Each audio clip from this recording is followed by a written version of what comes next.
Hello and welcome to this 12th video in the Online Marketing Starter Kit series brought to you by Cagora.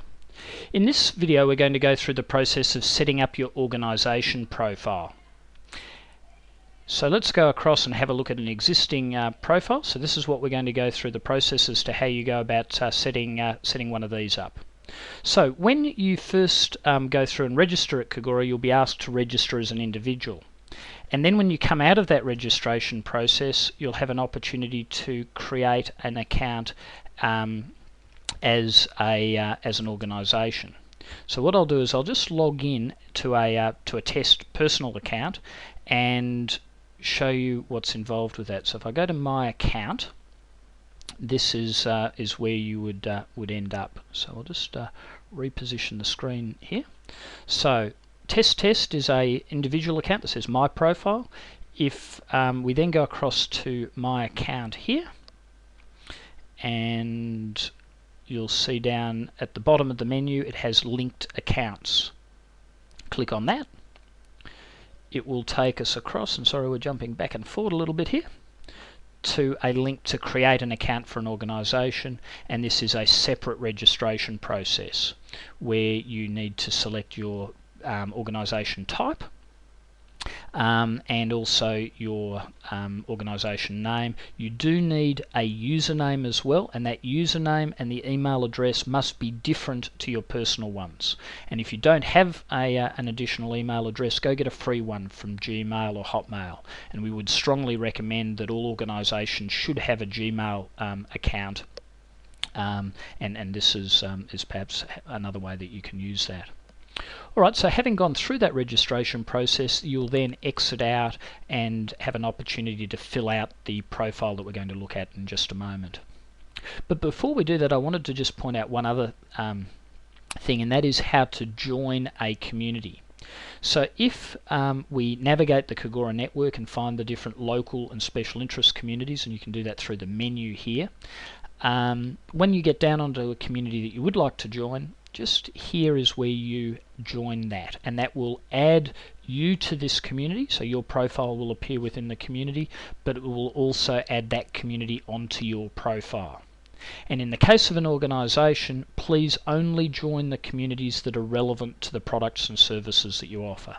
With your personal account you can join as many as you like, but with your organisation account only join the ones that are relevant.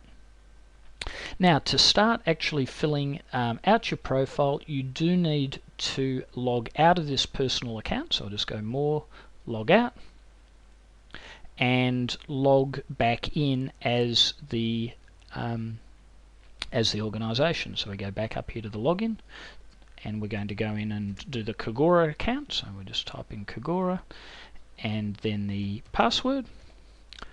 Click Login. That'll update the page again, and this time you'll see that now it says Our Profile rather than My Profile, and we know that we're on the organisation one. We click to it and it will take us to this page. Down the right hand side you'll see that we have these edit links for the title, the About Us, and then a bit further down there is the products and services and keywords, and those three fields are the ones that will appear in the metadata so that the search engines optimize the page. So make sure you do fill those ones out. If you want to add your local world, you go through that the process of selecting the pull downs like we did with the personal page. If you add something that isn't a relevant community, you can just click the red cross to delete it. You have an opportunity to edit and add special offers, and then just submit them, and also the chance to put in your details or your pinpoint on the map. And to do this, chances are you don't know your longitude and latitude, but we have a little tool here to help you find it. You just click on that, it takes you to another website where you can zoom in and pan across until you find where you are, zoom right down to the street level, and then just right click on the map, right click your mouse, and then that will give you an updated latitude and longitude, and then just copy and paste, click here, edit, put those numbers in, making sure you get them the right way around, and then submit, and that will add you to the map. And the map is just over here. So again, I'll just reposition this a little bit, and that's where the map is, a Google map that you'll appear on. If we have a look at the other things, you can upload your logo. You can go through and put your phone number and details in, and unlike the personal profiles where we have privacy settings, that's not relevant for these ones, so you just put the numbers in and hit submit. If you don't want people to know your business's phone number, then just leave that field blank. It's not compulsory. Your phone number, you put your web address in here with the http://. And then we get down into some of the other things. Now, I'll run through these three a little bit later, but firstly you can put the year your business was established in, your registered business number, how many employees, and if any of these fields you don't want to fill them in, you just leave them blank and they won't appear on the profile.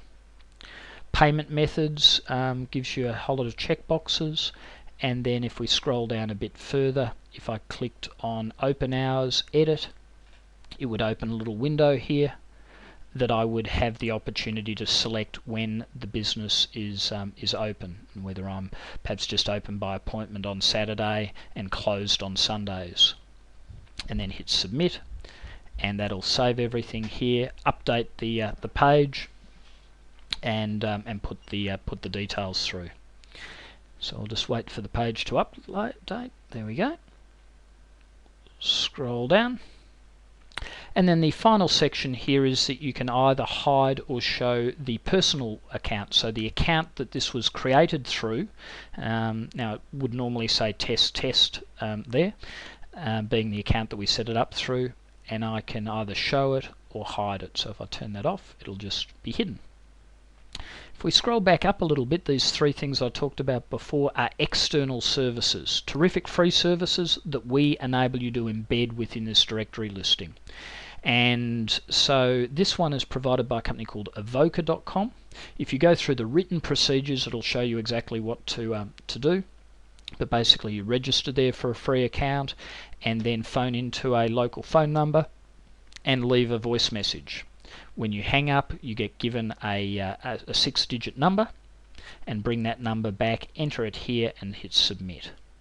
Another service that is similar is Jackster, and this is the company that provides that toll-free service where you could be phoning us here in Australia. I could choose whether I wanted it to go to my phone or cell phone, and I could also just elect to for it to go to voicemail.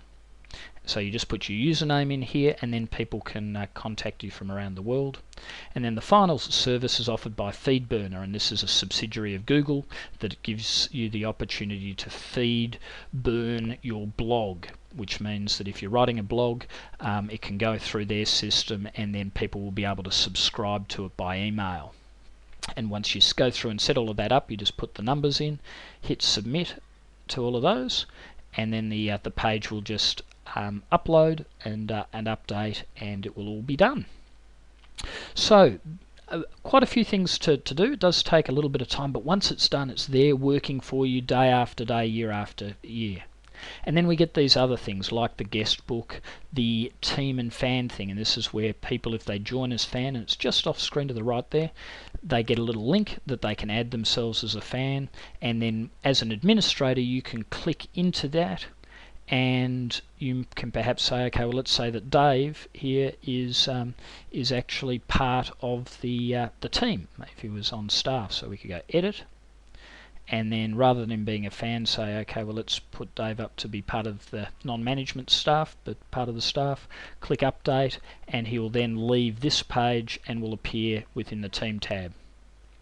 You can add photos and videos, so if you've gone through the earlier step of adding YouTube videos, you can publish them in here.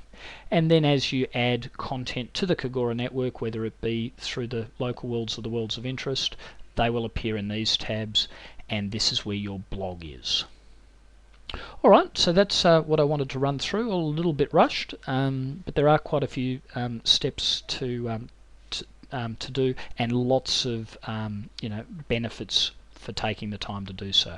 So thanks very much, and hope you enjoyed this 12th video in the Online Marketing Starter Kit series. Bye for now.